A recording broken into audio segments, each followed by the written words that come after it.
Hello everyone, আসসালামু আলাইকুম। কেমন আছেন সবাই? আশা করি সবাই ভালো আছেন। আজকে আমি দেখাবো খুব সিম্পলভাবে ফ্রাইড রাইস রেসিপি, ঘরোয়া পদ্ধতিতে আপনার হাতের কাছে যা আছে সেটা দিয়ে। আমি প্রথমে একটা কড়াইতে 3 কাপের মতো চাল নিলাম। চালটাকে খুব ভালো করে ধুয়ে এখন আমি পানি দেব। পানিটা দিয়েছি আপনার আমি এটা রাইসের মতো সেদ্ধ করব, তার জন্য আমি পানির পরিমাণটা একটু বেশি দিয়েছি।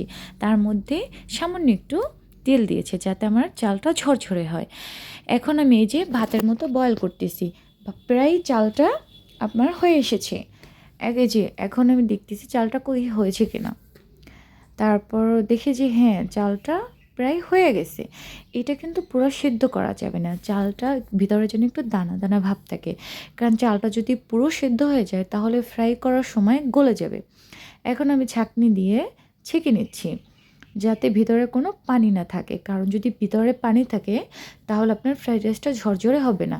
এই যে রাইসটা হয়ে গেছে, রাইসটা বেশি শক্তও না বেশি নরমও না।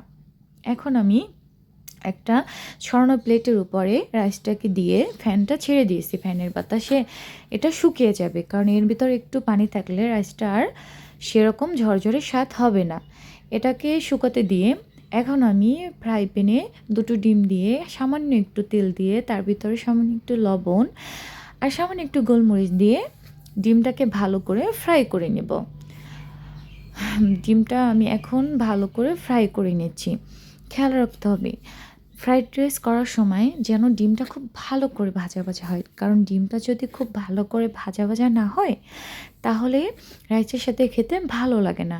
ডিমটা একটু ভালো করে ফ্রাই হলে রাইসের সাথে খেতে ভালো লাগে। এই যে আমার ডিম ভাজা প্রায় হয়ে গেছে। এখন আমি অন্য একটা পাত্রে ডিমটাকে উঠিয়ে নিচ্ছি।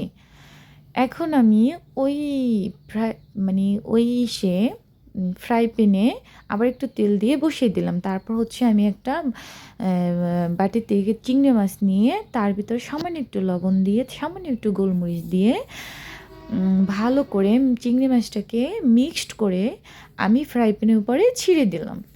এখন আমি এই চিংড়ি মাছটাকে খুব ভালো করে ভেজে নেব।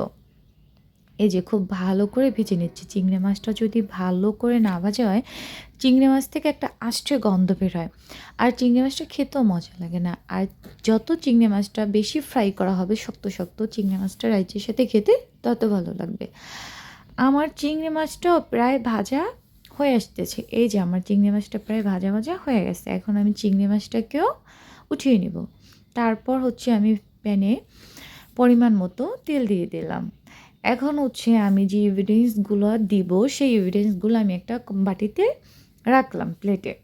এখন এখানে যেগুলো আমি দিব, রসুন কুচি, বরবটি কুচি, চিংড়ি মাছ, তারপর ডিম ফ্রাই, 2টো কাঁচামরিচ, গাজর আর মটরশুঁটি। কাঁচামরিচ আমি অল্প দিয়েছি কারণ এটা ছোটো বাচ্চারা খাবে বাসায়। এখন আমি ফ্রাই প্যানে গাজরটা দিয়ে দিলাম। তারপর বরবটি আর মটরশুঁটি, কাঁচামরিচ আর ওই যে সামান্য রসুন ছিল ওইটা দিয়ে ভালো করে ফ্রাই করে নিচ্ছি। ফ্রাইটা খুব ভালো করে করতে হবে, যদি ফ্রাইটা ভালো করে না করা হয় তাহলে এই সবজিটা কাঁচা কাঁচা লাগবে, খেতে ভালো লাগবে না। ভালো করে ফ্রাই করার পর এখন আমি যে পোলাও রাইসটা ছিল সেটাকে আমি এটার ভিতরে দিয়ে দিচ্ছি।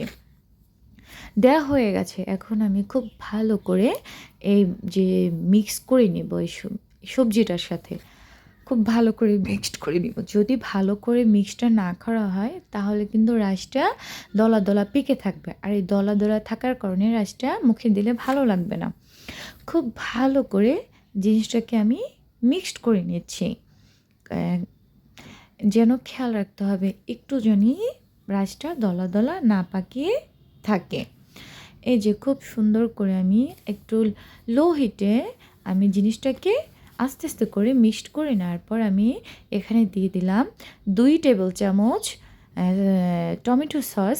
তারপর আমি দিয়ে দিলাম 1 টেবিল চামচ পরিমাণ সয়া সস। তারপর আমি দিব হাফ টেবিল চামচ পরিমাণ গোলমরিচের গুঁড়ো। এটাকে দেওয়ার পর এখন সুন্দর করে ওটাকে আমি ভালো করে মিক্সড করে নেব। তারপর আমি দিয়ে দেবো পরিমাণ মতো লবণ। এটাকে দেওয়ার পর এখন আমি এর মধ্যে আমি দিয়ে দিব ভালো করে আরেকটু পরিমাণ মতো লবণ।